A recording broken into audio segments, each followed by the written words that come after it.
엘리케 감독이 신뢰하던 모든 선수가 최악의 평점을 받았습니다. 딱 한 선수만 현지 매체부터 팬들까지 찬양하고 있는데요. 그는 바로 비티냐입니다. 모든 매체와 팬들은 비티냐는 훌륭했고 자기 몫을 항상 충분히 해주고 있다고 평가했습니다. 비티냐는 확실히 성장했고 데뷔 이후 가장 전성기를 보내는 것이 맞는 것 같습니다. 다음 시즌에도 무조건 붙박이 미드필더로 자리매김했다고 봐야 할 것 같습니다. 다른 선수들은 최악의 혹평을 받고 있습니다. 하무스를 히든카드로 내놨지만 기대에 부응하지 못했고 덴벨레는 기복이 너무 심합니다. 1차전에서도 아쉬웠고 이번에도 아쉬웠습니다. 에머리, 루이스 모두 최악의 평점으로 3점이었습니다. 가장 못한 것은 수비수 베랄두였는데요. 이건 예견되었기도 했기 때문에 오히려 더욱 공격적으로 배팅을 했어야 하지 않았나 싶습니다. 결국 위카의 부재로 인한 베랄두라는 경험이 미숙하고 완벽한 중앙센터백이 아닌 선수가 중앙센터백을 감당하면서 무너지고 마는 파리 생제르맹이었습니다. 프랑스 매체 구공미는 루이스의 도르트문트전 활약에 대해 평점 3점을 부여했습니다. 풋메르카토는 루이스는 볼에 대한 영향력이 없었고 거의 모든 책임을 비티냐에게 맡겼다. 너무 조심스럽게 플레이했다. 이 수준의 경기에선 충분하지 않은 모습이었다는 뜻을 나타내기도 했습니다. 이강인과 교체된 미드필더 에메리 역시 도르트문트전 활약이 혹평받았습니다. 풋메르카토는 에미리의 나이가 아주 어린 것을 감안하더라도 유령 같았다고 비난했습니다. 구공미는 에메리는 후반전 초반 엄청난 기회를 놓친 이후 사라졌다고 전했습니다. 이강인은 도르트문트와의 올 시즌 챔피언스리그 4강 2차전에서 15분가량 활약하며 29번의 볼터치와 함께 패스 성공률 84%를 기록했습니다. 키패스는 한 차례 선보였고 한 차례 슈팅도 기록했습니다. 두 차례 시도한 드리블 돌파는 모두 성공했습니다. 유럽 축구 통계 매체 소파스코어는 이강인의 도르트문트전 활약에 대해 평점 7.7점을 부여했고 이강인은 짧은 출전 시간에도 불구하고 PSG 선수 중 두 번째로 높은 평점을 기록하며 자신의 클래스를 증명했습니다. 파리 생제르맹 프랑스 프로축구 리그앙 3연패를 확정했습니다. 이강인은 23세의 나이에 빅리그 우승을 거두며 한국 축구 레전드 선배들의 기록을 경신했습니다. 이강인이 PSG에서 치른 첫 시즌 만에 우승 트로피를 들었습니다. PSG는 29일 AS 모나코가 올랭피크 리옹과의 31라운드 원정 경기서 2대3으로 패하면서 조기 우승을 확정했습니다. 현재 승점 70점으로 PSG가 단독 선두를 질주하고 있는 가운데 남은 경기 전패를 하고 모나코가 남은 3경기서 전승을 하더라도 현재 승점 58점으로는 PSG를 넘어서지 못하게 됐습니다. 이강인도 만 23세의 나이로 빅리그 우승 트로피를 들어올리며 한국 축구의 역사를 새롭게 썼습니다. 2018년 17세 253일이란 나이로 스페인 프로축구 발렌시아 소속으로 프로에 데뷔한 이강인이 선수 생활 동안 처음으로 경험한 리그 우승입니다.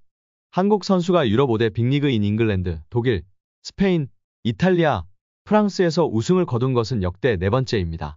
박지성, 정우영, 김민재의 각각의 팀에서 뛸 당시 우승 트로피를 들었습니다. 그 중에서 박지성 전북 현대 테크니컬 디렉터는 2008년, 2009년, 2011년 맨유 소속으로 3차례 우승을 거둔 바 있습니다. 횟수로만 따지면 6번째에 해당하는 이강인의 우승입니다. 김민재는 2022년도 시즌 이탈리아 세리에 리그 최고의 수비수로 선정되는 맹활약을 펼쳐 나폴리에 33년 만에 우승을 이끈 바 있습니다. 역대 우승 기여도로 따지면 김민재가 단연 가장 으뜸입니다. 독일 분데스리가 미넨 소속으로 뛸 당시 정우영이 2018년도 시즌 한 경기에 출전하고 2019년 리그 우승 트로피를 들었던 것을 제외하면 주축 선수로 활약하면서 뛰어 5대 빅리그 우승 트로피를 차지한 것은 실질적으로 이강인이 3번째에 해당합니다. 실제 이강인은 카타르 아시안컵 전후로 6에서 7주가량 이탈했음에도 불구하고 총 30경기에 출전했습니다. 사실상 자신이 뛸 수 있는 시기 PSG의 대부분의 공식 경기에 모습을 비췄습니다. 리그 19경기, 유럽축구연맹 챔피언스리그 8경기, 쿠프 드 프랑스 컵 대회 2경기, 트로페 대 샹피용 1경기까지 총 30경기를 선발과 교체로 꾸준히 나섰습니다. 또한 실질적인 역대 최연소 우승 기록이기도 한데요. 공교롭게도 박지성과 김민재는 각각 우승을 거둔 2008년과 2023년 26세로 나이가 같았습니다. 이강인은 현재 그들보다 3살이 어린 23세입니다. 빅리그 우승 트로피가 이강인에게는 경험과 함께 더 좋은 선수로 성장할 수 있는 날개를 달아줄 수 있습니다.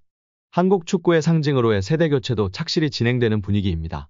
앞서 이강인은 지난해 열렸던 항저우 아시안게임에 출전해 금메달을 획득하면서 병역 문제도 해결했습니다.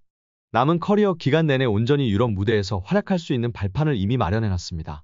PSG 우승 멤버라는 선수 커리어에 프리미엄도 붙었습니다. PSG에서 오랜 기간 선수 생활을 하는 것은 물론 다른 빅리그 무대로 이적하는 것도 이전보다 더 용이해질 전망입니다.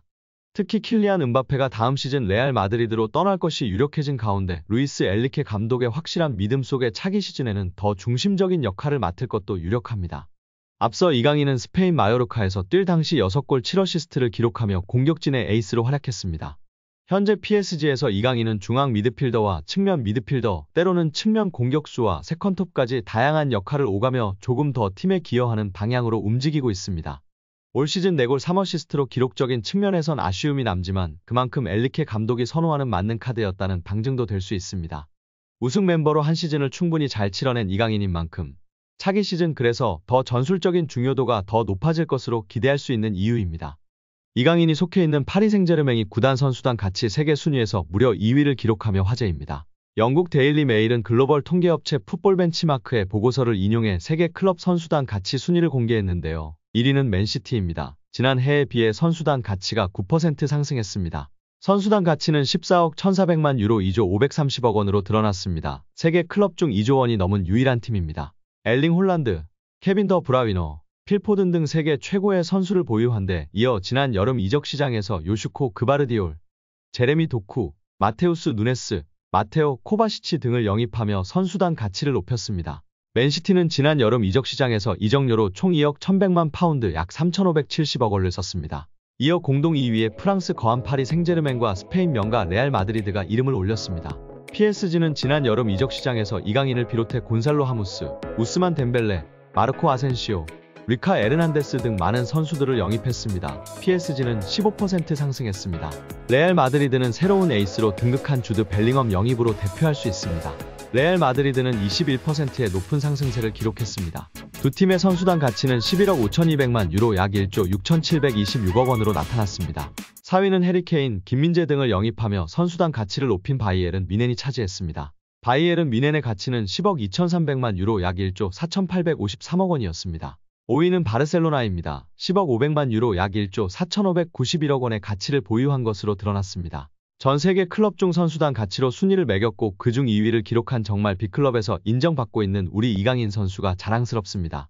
최근 파리 생제르맹 소식통 PSG 토크는 이강인은 리오넬 메시와 네이마르를 대신해 새로운 마케팅 아이콘으로 떠올랐다고 조명했습니다.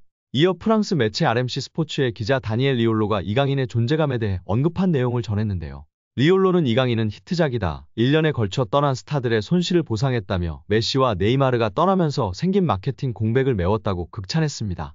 PSG 팬사이트 카날 서포터스는 이강인의 시작은 시간이 좀 걸렸다. 아시안게임에 출전 후 자신감을 가지고 돌아왔다고 언급했습니다.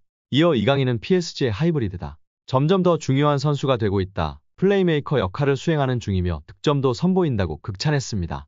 이강인이 유럽클럽 랭킹 4위 파리 생제르맹이라는 현재 소속팀 수준에 만족하지 않을 정도로 한층 성장할 수 있다는 극찬을 받았습니다.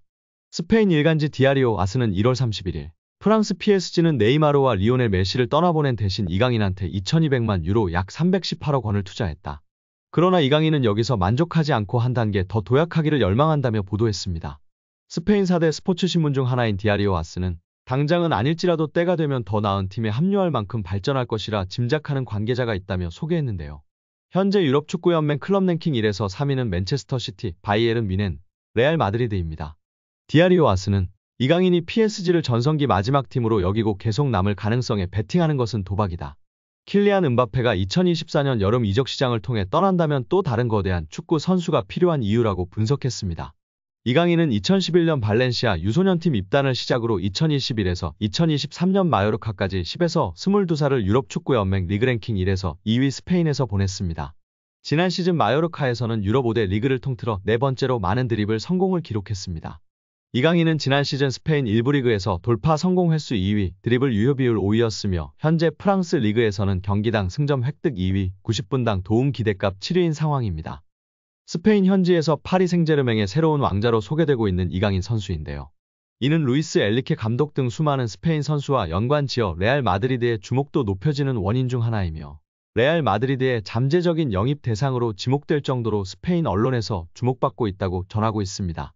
스페인 전국 4대 스포츠 신문인 아스는 이강인 선수에 대한 디테일한 분석을 제공하면서 레알 마드리드로 이적할 가능성에 대한 분석도 제공하고 있습니다. 아스는 이미 발렌시아 유소년 시절 정식으로 레알 마드리드 유소년 아카데미에 오퍼를 받은 적이 있으나 거절했다는 점도 알리며 잠재적인 영입 대상으로 삼고 있을 수 있다고 전했습니다. 스페인 축구에 익숙하고 제2의 손흥민이라 평가받는 예비 월클 이강인 선수이기 때문에 아시아 마케팅 파워도 이미 검증이 되었기에 영입을 안 할 이유가 없다는 것인데요.